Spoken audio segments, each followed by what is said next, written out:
God chose David to be king of Israel, and God gave his people a time of peace. One day, David was talking with Nathan the prophet. David said, "I live in a palace of nice cedar wood, but the ark of God sits inside a tent. It hardly seems fair. Shouldn't God have a nicer house than I do?"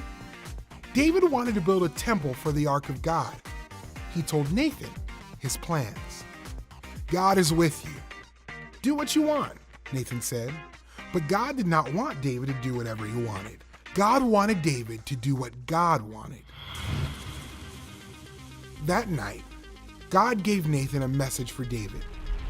This is what God told Nathan to say to David.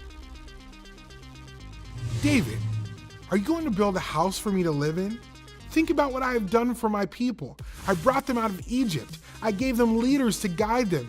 The entire time I have been with them, my house has been a tent.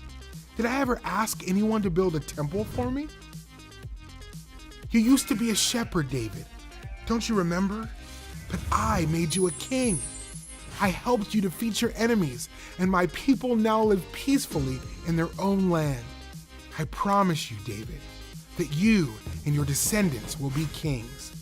When you die, one of your sons will be king. He will be a strong king, and no one will be able to take his kingdom away from him. He will build a house for me. I will love him, and I will never leave him. When your son dies, his son will be king. The king will always be someone in your family." Nathan told David everything God said. David went into the tent he had set up for the ark of the Lord.